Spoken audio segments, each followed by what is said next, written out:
Hi, welcome to this bonus episode of Only Lovers, where we pop Chris's reality TV dating show cherry as we talk about Ultimatum Queer Love. So, Chris, tell us, why are you watching this show? Why now? Why this particular? I mean, I've been talking to you about the trash dating shows I watch for years, and you have never once said, you know what, Andrea, let's watch it together. It's the particular flavor of dating shows and the cringe that it gives to me that it makes me just not be able to fully enjoy it. I like it when I'll be the type of person that I will be like, "Oh, that show looks good." I'll watch a YouTuber recap it for me. I can't sit there and watch their intense glances and the music, and I don't know, it's sometimes it's sensory overload, but for my heart and my brain. I don't know if that makes sense. No, I get it, because I feel like you think the romances we read for book club are sometimes cringe, but because it's fake, it's okay. I know that my sisters watched Love is Blind, and she did watch The Ultimatum, the previous season to this one that we're going to talk about today, which is Queer Love. I thought that all of not the characters, all of the participants were too young. They didn't know what they wanted. They thought they wanted marriage. They wanted something else. And I just had opinions about it, but it was never a show that I was actually interested in sitting down and watching. When they announced that there was going to be a queer version of The Ultimatum, I said, hang on a second. I was like, man, this is interesting. I feel like I have a lot to say about this, but I don't care enough to watch it. Whereas with this one, I was like, I am a queer person. I may have thoughts about this. And I was on the fence. And then I was like, if Andrea will watch it with me, if she wants to watch it with me, because Andrea will watch it. I think because Did you ever think I would say no? There was a possibility. I don't like to assume. I was pretty sure you would say yes. And then originally I just wanted to watch it and talk about it. But then we're like, okay, maybe we should record our thoughts. And so here we are. No, I was happy to do it. Happy to be here. I'm excited for these next 3 recording sessions with you. For those of you who are watching, we are recording this on Thursday, June the 1st, but we have not watched the new episodes that dropped yesterday. So this is our responses and our reactions to only episodes 1 through 4. If you have not watched them yet, pause, go watch, because we will be getting into a lot of spoilers. Also, I feel like I watched these over the long weekend and I've had a lot of time to think about them. Everyone has, thoughts about who's the villain, and they just have thoughts, a lot of thoughts, and everyone's sharing. And so, I mean, I'm not trying to compete with any of them. I'm happy we're recording it, I guess, even for posterity, just so I can go back and rewatch it. I like how the sun is coming in at just the right kind of angle that it's hitting the prism in my window. And so I not only have a pride flag, just a very basic pride flag as my background, but it's also there's a prism of light just in my face. No, it looks great. And for those of you who are listening, yeah, Chris's background is the pride flag. My background is just kind of a zoomed in, cropped shot of the Ultimatum Queer Love logo. I don't know if you call it a logo, but whatever they're using for their ads for the season, so I want to say their thumbnail, their yeah, Netflix it's thumbnail. a red background with an engagement ring that it's creepily it's crumbling. It's falling apart. It's falling apart, and then there's there's 2 fingers holding it. Should we talk about what the premise of The Ultimatum, just in case there's someone out there who's never has somehow avoided the media storm on the reaction storm on social media of what The Ultimatum Queer Love is? There are these couples in which one of them is ready for marriage and the other one is not, for whatever reason. Maybe they do want marriage down the line, but it doesn't fit with that first person's kind of timeline, or for whatever reason. And so person 1 issues an ultimatum, and that means that they go and live with these other people. Well, I don't know if they live with them initially, but they basically enter kind of a situation with other couples in a similar ultimatum situation. And they essentially kind of break up and date other people in that in that pool. And then they choose a person to go live with for 3 weeks. Very U-Haul of them. And it's a trial marriage. And then they go back with their original partners, the ones that they came with and had the ultimatum situation with, and then decide if they are going to get engaged, if they're going to leave alone, or if they're going to leave with someone new. And that's the premise of the Engaged to show. someone new, because it's not all, you can't just like leave dating either. Like either you got engaged to the new person, engaged to the old person, or you're just alone. Yeah. How did I do? I think I Yeah, did you okay. did great. I think that was a great description. For me, this queer season of Ultimatum has been the most satisfying of any queer or partially queer or sometimes queer dating shows I've seen.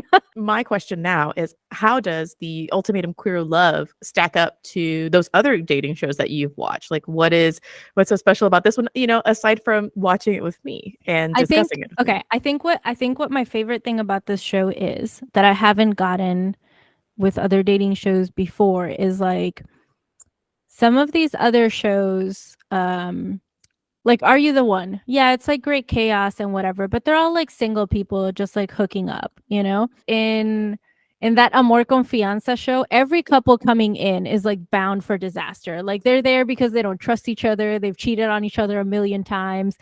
And whereas this show has couples that I'm like actually rooting for, whether it be the OG couples or the new couples, I'm like, I could see these people.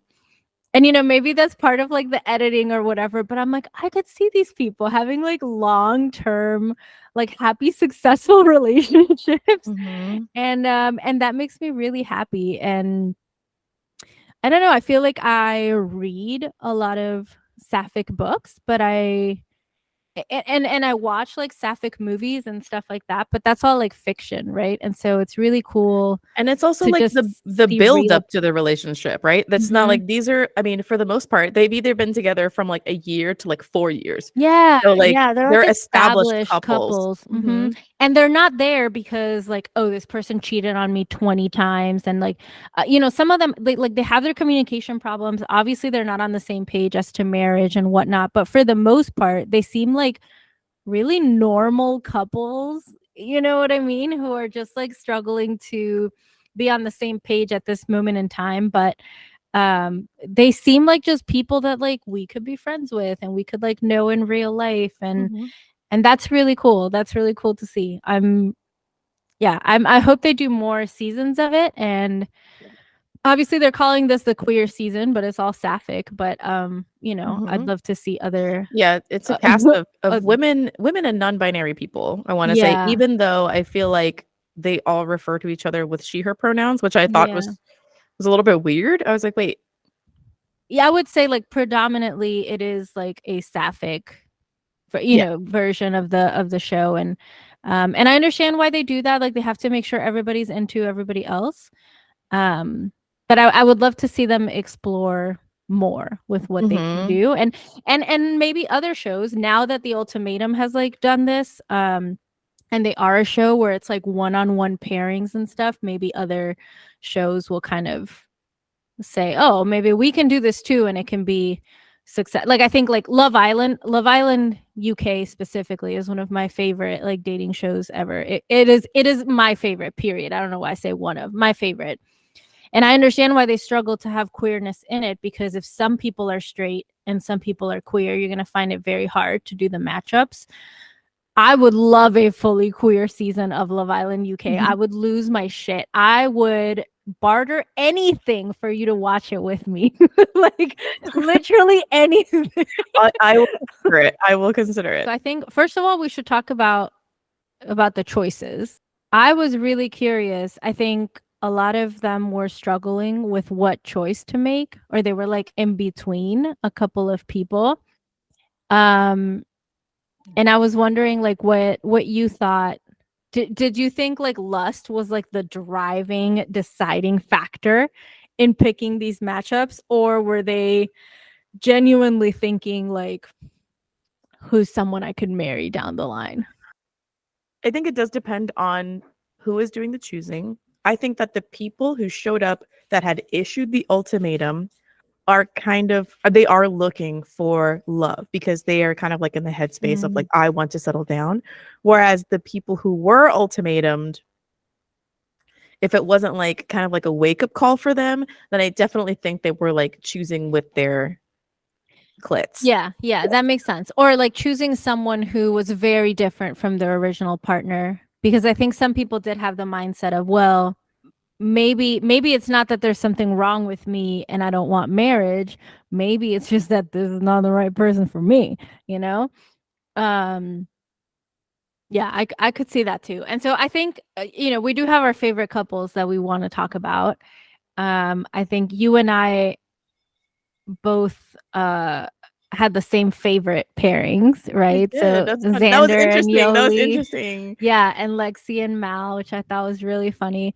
Um, but then I figured we can also throw Vanessa and Ray in there too, because we're already discussing their significant others in those two other pairings. I guess let's start with one of like, I think, which is the more really wholesome ones. And again, we're discussing like episodes 1 through 4. So it's kind of like an overarching Yeah, kind of maybe storyline. once we watch episode 5, we'll be like, oh gosh, Yeah, it'll be like, remember what we said about these people? Yeah. So okay, so the ultimatum pairing that I guess we can start with Xander and Yoli, right? So Xander had originally arrived with Vanessa. Xander issued the ultimatum to Vanessa. Vanessa wants to be polyamorous, but doesn't have the language to say that straight up. I would say the language or the respect for her partner. Like I just think she can be very what's the word? She can be very derisive towards the people that she's paired up with, and I don't like that. We'll talk about it. We'll talk about it. And then Yoli arrived with Mal, right? And Yoli was the one who issued the ultimatum to Mal.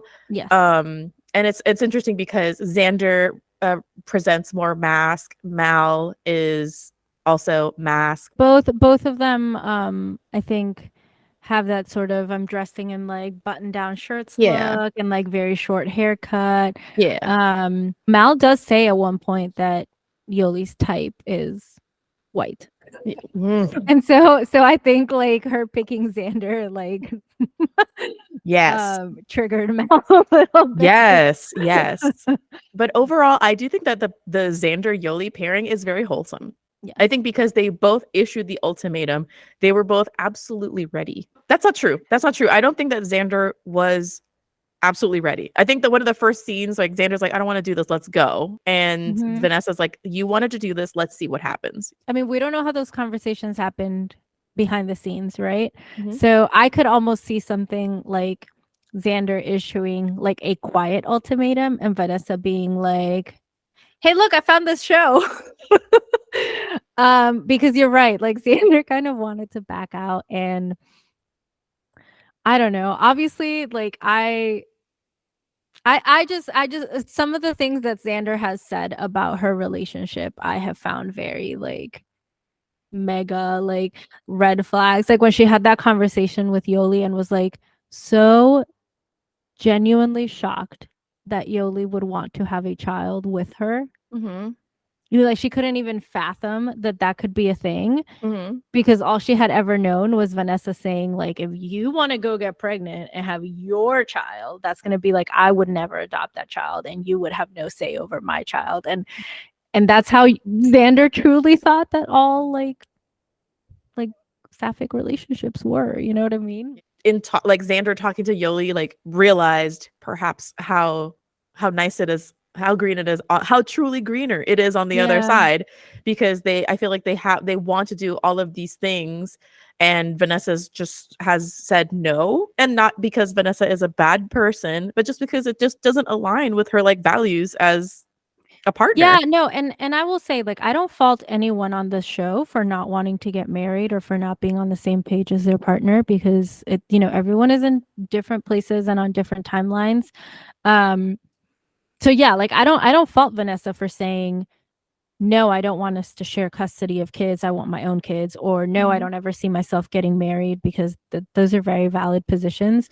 I think it's more so the fact that some of these couples know that they want different things as their partners, know that they are not willing to compromise in any way, but are still unwilling to let their partners go find that with someone else. Yeah. You know? Mhm. And I'm not just talking about like Vanessa and Xander, but I know, we're talking you about know, Lexi too. We're talking about yeah, like Lexi and Ray are a perfect example of that. A lot of these couples are just on different paths. And yeah, I do think that Yoli has at least shown Xander that like they're worth compromising over, and that, you Mhm. know, that there is someone who is wanting that kind of commitment, you know. Yeah, they both want that They're commitment like from each welcoming other that and commitment. are Yeah. willing to like bring it on their side too. It makes sense for me that the ultimatum issuers would pair up with each other. Like here are people who want exactly what you want. So I think it's really funny when some of those ultimatum issuers just picked another ultimatum receiver as their partner. Mhm. Like it's not gonna be different with this person. They're still not gonna want these things. Yeah, except okay, so then let's use that to kind of like talk about Lexi and Mal, right? Mhm. So Mal again is the person who received the ultimatum from Yoli, and Lexi came with Ray. Lexi had issued the ultimatum to Ray, and I thought it was interesting when they were kind of like doing their initial interviews, or like, you know, the presenting interviews for the audience, in which Mal, when they speak about being married to Yoli, they're like, I do want to get married, but there's a couple of things that I want to happen first, right? So this is one of those like we're not on the same timeline situation. Yoli wants to But be married now. also, I think a very valid point is that Mal said, "I don't feel secure in my relationship. I feel like Yoli just falls for like Yeah, that's what every I was cute getting person to. she Yeah. meets."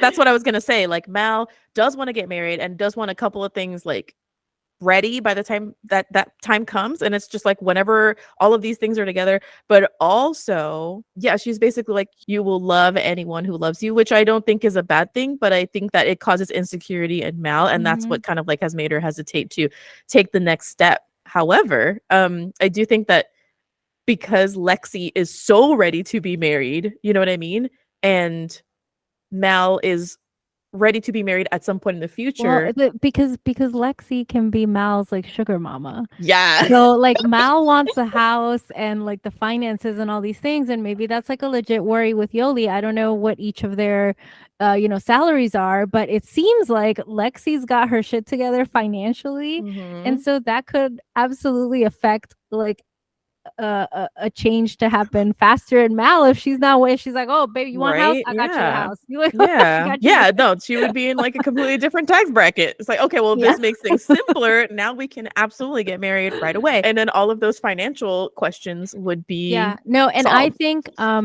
I think Xander and Yoli have a really good shot, like in theory of making like I think yeah, Yoli and Mal could potentially get back together, but I also feel like Yoli's like very happy with Xander, and what might throw the wrench in it is if Vanessa decides, which she probably will, that she doesn't want Xander wanting anybody else, not because she wants Xander, but just because and so I think that's what's going to cause the wrench in all. It's going to be a domino effect. Okay, I know you said don't get into predictions, but like I feel like Okay, well, we do it. Vanessa's going to be like, Xander, baby, what are you doing? Like, come over here. And Xander's going to come over like a little puppy. And then Yoli's going to be like, I thought I could trust you. And then she's going to turn back to Mal. And then meanwhile, Ray is going to be like, oh, Vanessa is just playing with me because she actually wants Xander. And then Lexi is going to be like, well, Mal's just going back Oh to Yoli gosh. anyways. And then and I think that the next week with these three couples is going to be really dramatic because they're all connected. So like I said, it's like a domino effect. If even Mhm. one of them makes a move, it's going to affect all these couples because they're Yeah. interconnected.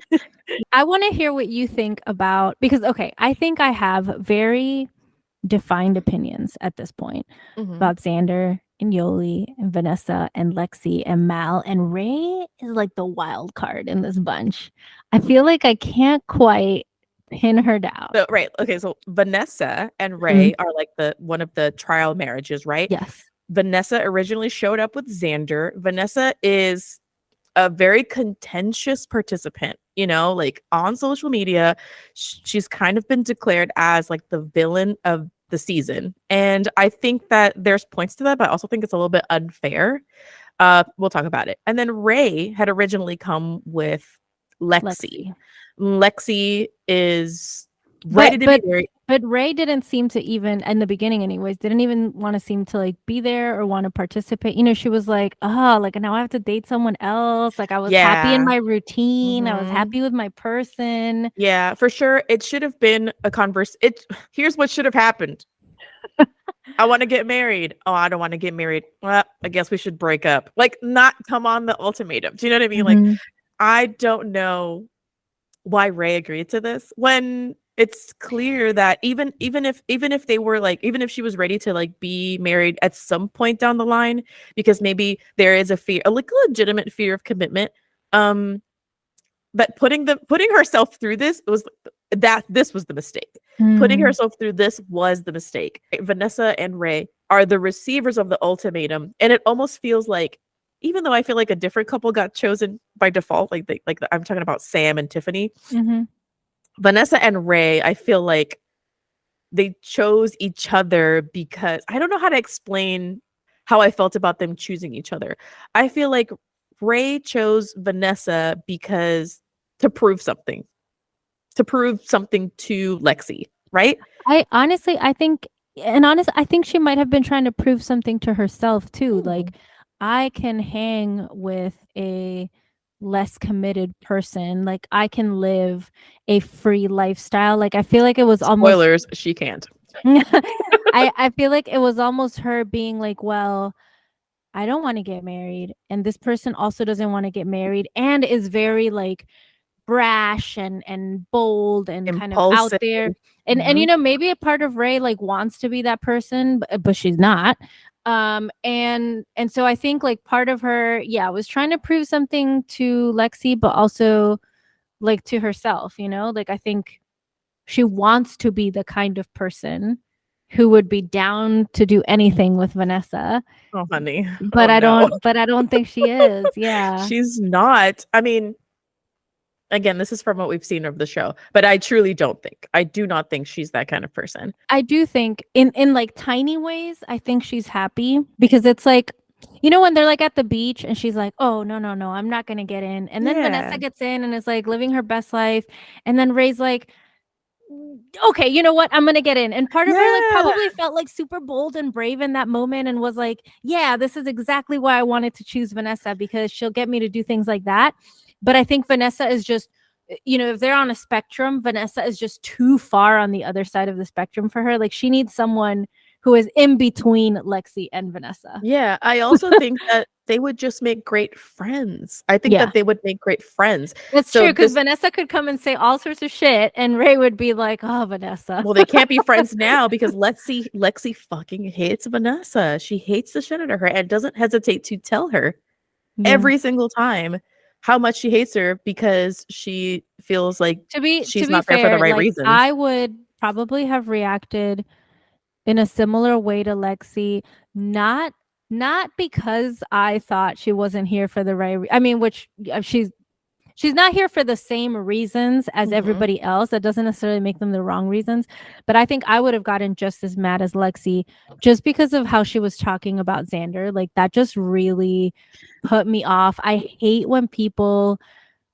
just talk like in such nasty ways about their partners when their partners are not around. You know, I say I would get just as mad as Lexi, but I wouldn't have said it out loud. I would have come home and texted you and been like, Cristina, this fucking bitch, you know what I mean? But I wouldn't have like aired it in public. Yeah. I mean, but I think like us as a viewer, it's really hard to see how Xander defends her when she's not around, or how she talks about her when she's not around, versus how Vanessa talks about Xander when she's not around, and how she talks about Ray too, you know, because she was also very, you know, clearly what they did sexually affected Ray in some sort of way.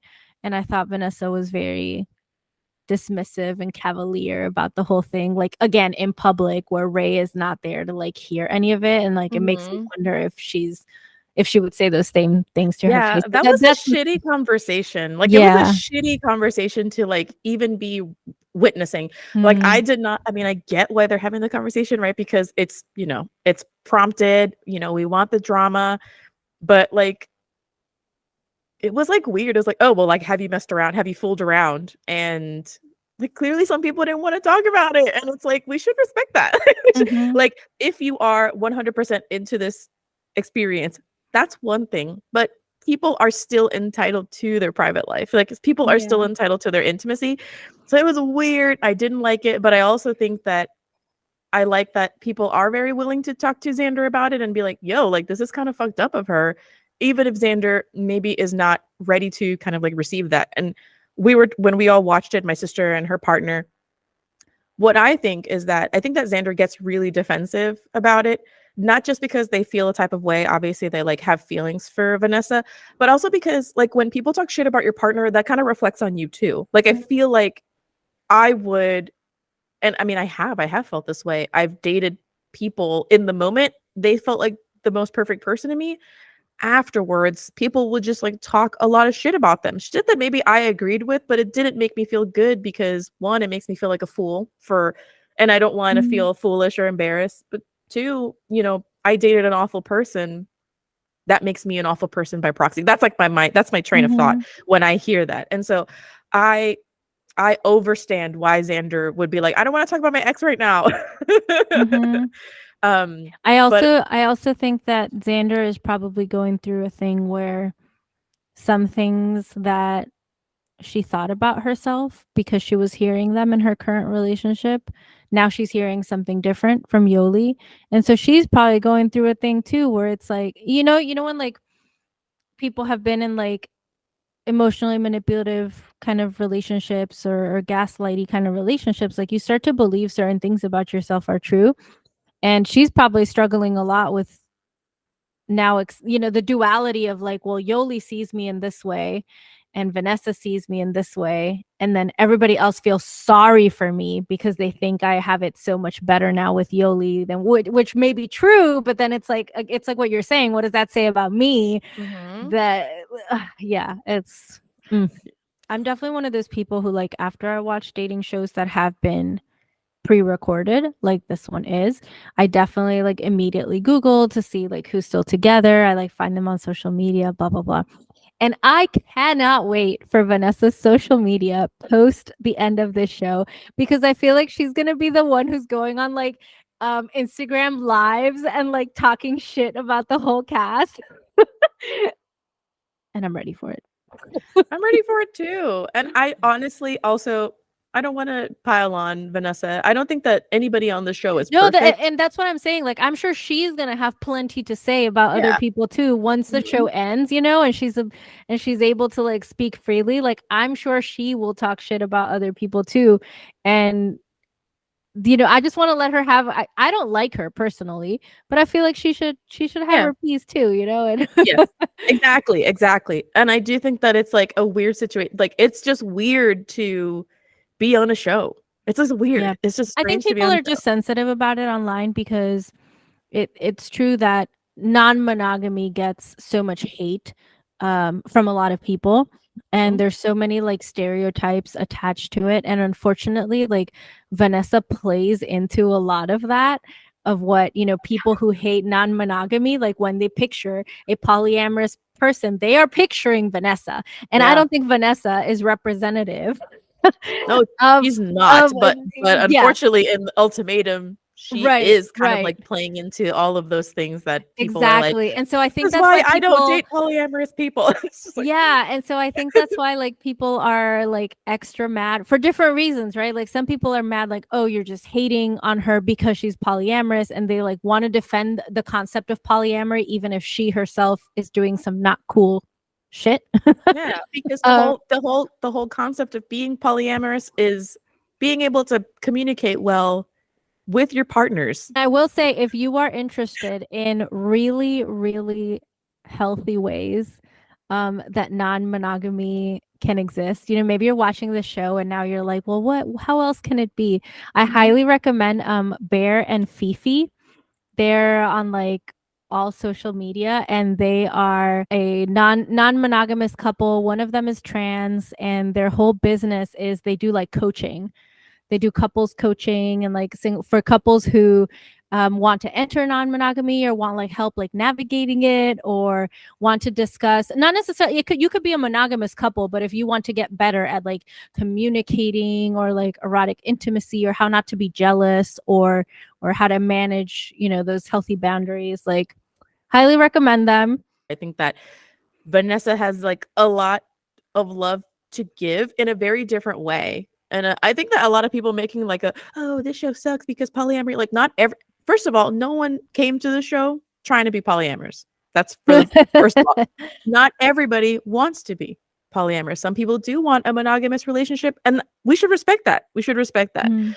The institution of marriage, I don't believe in it, but I respect people who want to be married and want to have that commitment. Like, I'm not gonna, it works both ways. Like, you can't be like, oh, this is terrible, because like it does work for some people. And if your values, you just have to find a partner whose values align with yours. Exactly. And I think that Vanessa's values are like drastically different from the people that are here, and not in a bad way. She's young. She wants to explore other people. She wants time to explore herself.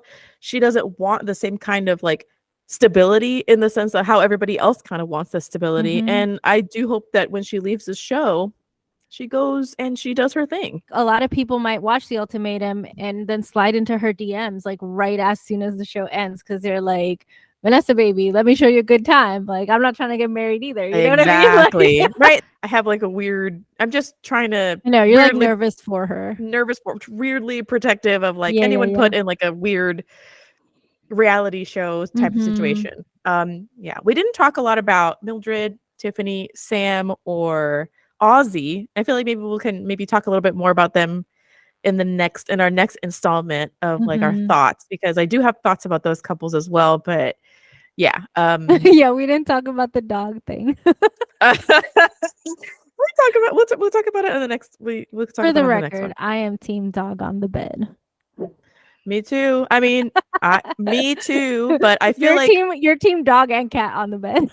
Yeah, I'm team dog and cat on the bed. I'm also team, if you're gonna lead into the experiment, then you have to remember. I mean, I don't think you can't have non-negotiables, but like, don't go to your non-negotiable first. Like, you have to try to compromise first. Well, like, things you're not gonna be able to. But we'll talk about it as we wrap up this episode and we get ready for another weekend of new Ultimatum episodes. What is one thing that you're really hoping to see happen, and one thing that you're scared will happen? Does it have to be like person specific, or? No, it could be like super general. One thing that I'm really hoping happens is that, I guess, anyone kind of finds clarity of like what they want from a relationship or life, I guess. Just like they've learned something about themselves. Do you know what I mean?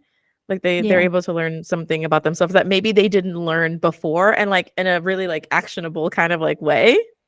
That's like the best case scenario, honestly. Okay, you went like really deep. I was gonna say I wanted to see Lexi and Mal get into sexy time. Well then, yeah. Okay. You can't change your answer now. I can't. Damn. And one thing that I really don't want to see is, I don't want to see Xander and Vanessa getting back together, just because I think it's toxic. I think it's toxic in a weird way.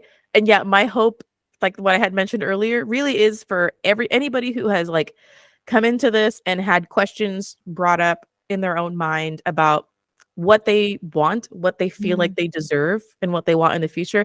I hope that it helps get them clarity, and even if they end up leaving alone, that they leave in a good place. Like, I would hate to see like Xander walk out of the Ultimatum without Yoli, without Vanessa, but like devastated. Do you know what I mean? Like, not in a good place. Like, I don't want that for anybody, but least of all Xander. So yeah. If she walks out alone, you want it to be with the clarity of, now I know what I want and deserve and need in a relationship, and I will have that clarity as I choose partners in the future. Yes. Yeah, that's my hope. if you want to see us do more of this, That's what I was leave a getting comment to. below so that we can maybe convince Kris. I'm not the one that needs to be convinced. Kris is the one you're going after. Yeah. If you're watching this on YouTube, you can leave a comment. If you're listening, head over to our Instagram and leave a comment anywhere. Send us a DM, and I will even stronglier consider watching a hypothetical, fully queer Love Island episode with Drea in the future. That wraps up this bonus episode of Only Lovers Book Club. Thank you for making it to the end and spending some time with us as we talked about the first 4 episodes of The Ultimatum, Queer Love. Make sure to like the video and leave us a comment, especially if you want me to watch a Queer Love Island with Andrea in the future. And if you're listening, don't forget to leave us a review. You can support Only Lovers Book Club by subscribing to our shows and sharing our episodes. You can also drop some change into our tip jar and buy some books from our bookshop. You can find us on Instagram at Only Lovers Book Club.